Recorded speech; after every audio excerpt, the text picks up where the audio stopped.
Olá, seja bem-vindo. 6 em cada 10 brasileiros estão acima do peso e a estimativa é que até 2030, pelo menos 30% da população seja obesa. Os dados são do Ministério da Saúde e os números apontam que esses índices aumentaram com a pandemia.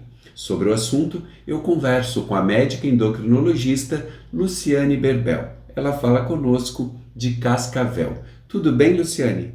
Oi, tudo bem? É um prazer estar aqui e conversar com vocês sobre esse assunto tão importante que é a obesidade. Luciane, qual a diferença entre sobrepeso e obesidade? Para a gente falar que um paciente tem obesidade, a gente faz um cálculo que é o do índice de massa corpórea, que é o IMC.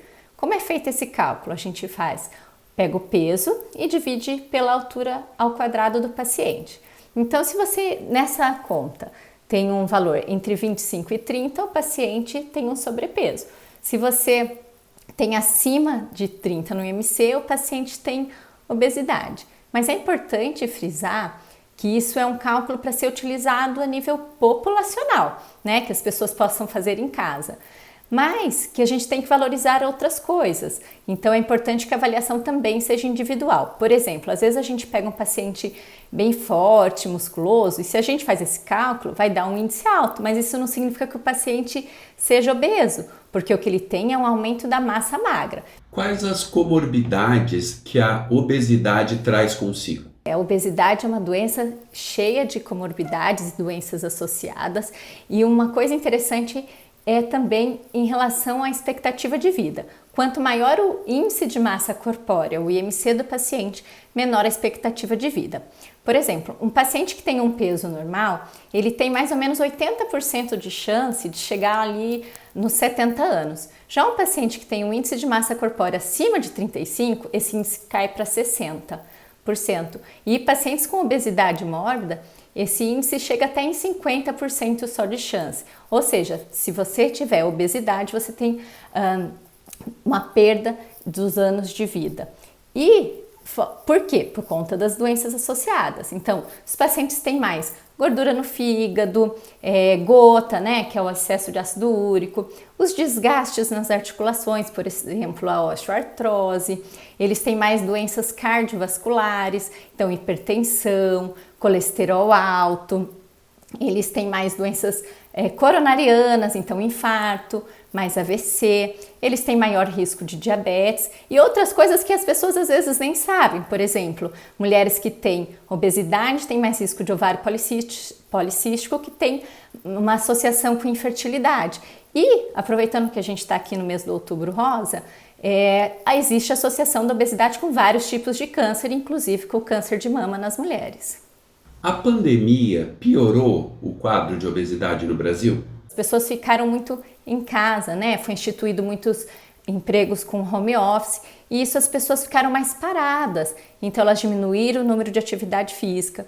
Sem contar que diminuiu eventos sociais, muitos hobbies, então elas ficaram mais entediadas em casa. O tédio gera uma necessidade maior de comer. Outras ficaram muito estressadas e com isso também gerando aquela fome emocional. E além de tudo, teve a parte financeira, né? Muitas pessoas foram impactadas do ponto de vista econômico.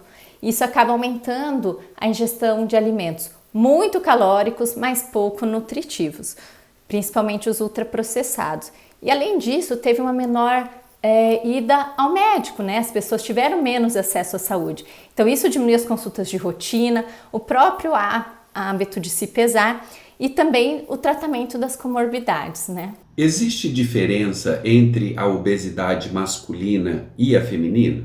Existem dois tipos de deposição de gordura. Uma que a gente chama de ginecoide, que é o padrão mais feminino, que é aquela gordura que fica mais no quadril, no bumbum, nas pernas, né? Que é aquele formato mais de pera da mulher, que é uma gordura que ela é mais subcutânea, então ela fica ali entre a nossa pele e nosso tecido muscular. Já o homem, ele tem uma gordura mais androide, que é aquela gordura mais no abdômen, por isso que é aquele formato de maçã. Essa gordura do homem, ela se mobiliza mais rápido, a gente consegue perdê-la mais rápido, mas ela é, vamos dizer, mais tóxica. Por quê?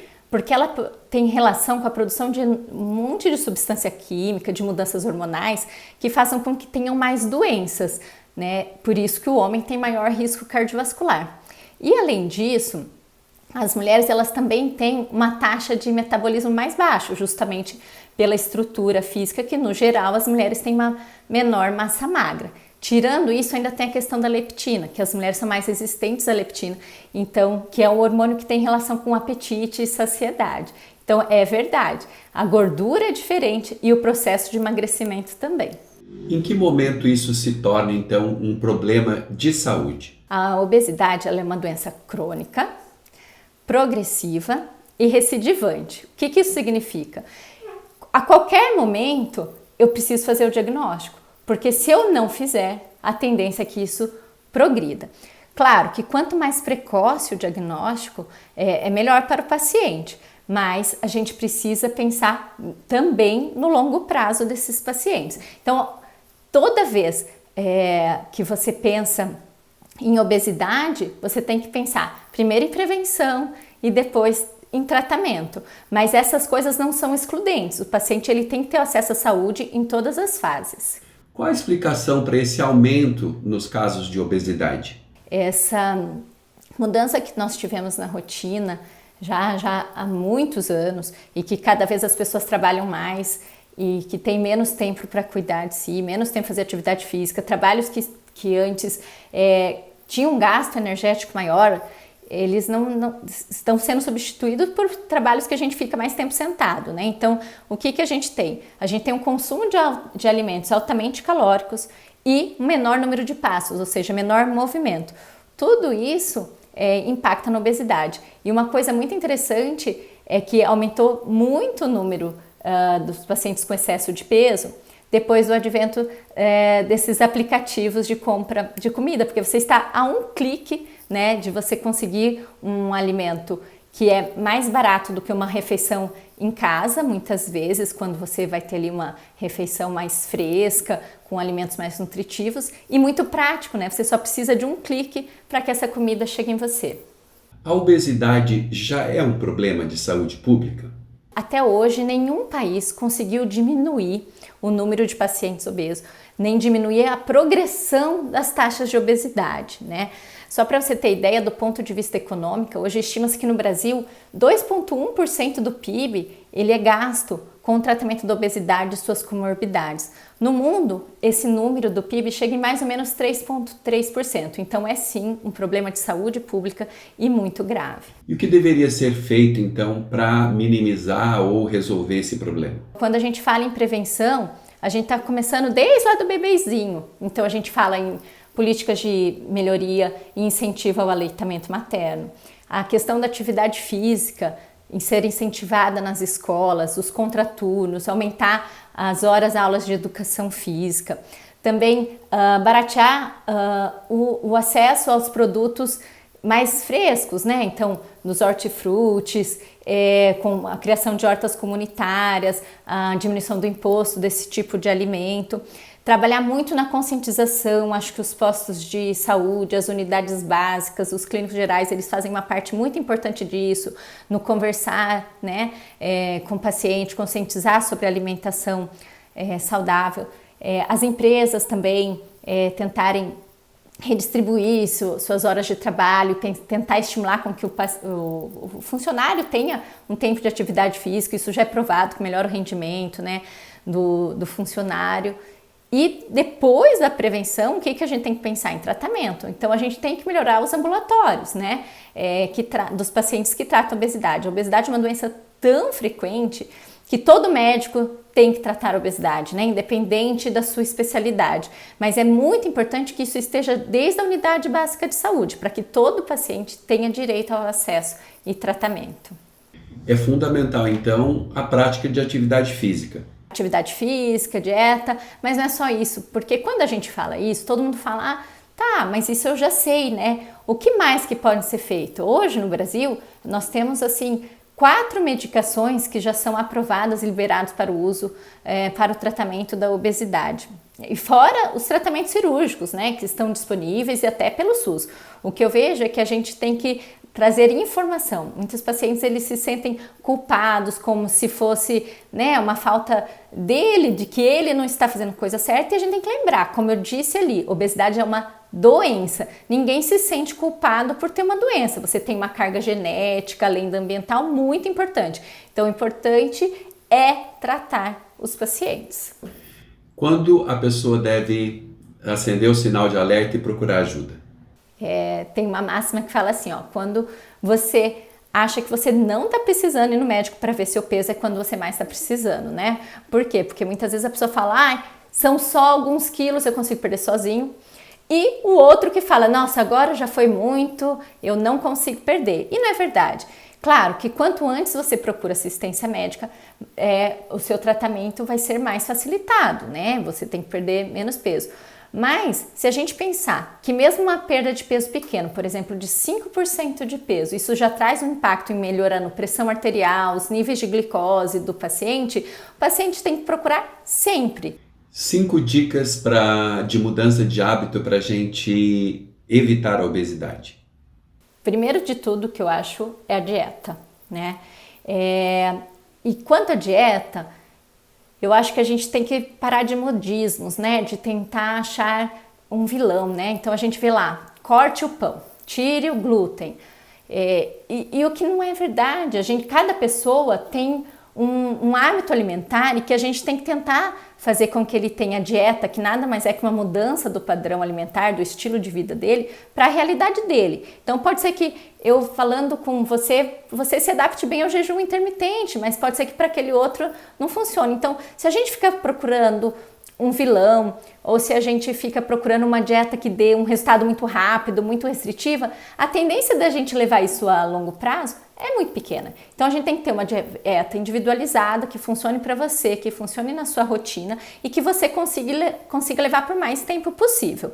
2 dicas, então, assim, em relação à dieta que todo mundo deveria fazer. Primeiro é diminuir o consumo de bebidas açucaradas, tá? Então, tentar não colocar açúcar no cafezinho, no chá, e também evitar refrigerantes, né? Inclusive o suco natural, que tem uma quantidade de caloria bem grande. E a segunda dica que todos podem fazer é tentar jantar mais cedo, né? Isso é um hábito brasileiro, às vezes jantar ali 8, 9 horas da noite, isso não é legal. Quanto mais cedo você jantar, você tem um metabolismo ali muito diferenciado daquele que janta mais tarde. Então, o ideal é que todo mundo faça atividade física pelo menos 150 minutos por semana. Mas muitas pessoas falam para mim, doutora, eu tô estudando e trabalhando, saio de casa às 7 da manhã e chego às 10 da noite. O que essa pessoa pode fazer? Aumentar o número de passos por dia. Hoje todo mundo tem no seu celular aplicativos, isso dá pra gente monitorizar. E você pode fazer pequenas mudanças, então tentar usar a bicicleta como meio de transporte ou parar 1, 2 pontos antes do seu local para você andar, utilizar escadas, né, tentar não ficar o dia inteiro sentado. Isso já aumenta o número de passos, isso já está associado com uma melhora de vários parâmetros do metabolismo, tá? Então, fora o primeiro, que é a dieta, atividade física, minha terceira dica é melhorar a qualidade do sono, tá? Uma boa noite mal dormida. Faz com que você tenha mais fome, que você tenha mais apetite, que esse apetite seja maior por carboidrato. Então tem que dormir bem, né? Cuidar da qualidade do seu sono. A quarta dica, eu acho que é em relação à saúde mental. Como eu falei ali anteriormente, existem fomes que são emocionais, relacionadas com estresse, com períodos de tédio. Então você tem que ter um hobby, você tem que ter uma válvula de escape para que você consiga descontar tudo isso de outra forma. Por exemplo, yoga, meditação, né? Uma atividade física que você realmente goste, ler um livro, ache uma atividade que melhore a sua saúde mental, que para você seja um prazer. E por último, reduzir o consumo de telas, né? O número de horas tela por dia está realmente associado à obesidade, então a gente tem que ter um tempo mais offline, isso vai impactar no seu peso com certeza. Luciane, muito obrigado pela entrevista. Eu que agradeço a participação e esse convite, tá? E a você, obrigado pela atenção e até o próximo vídeo.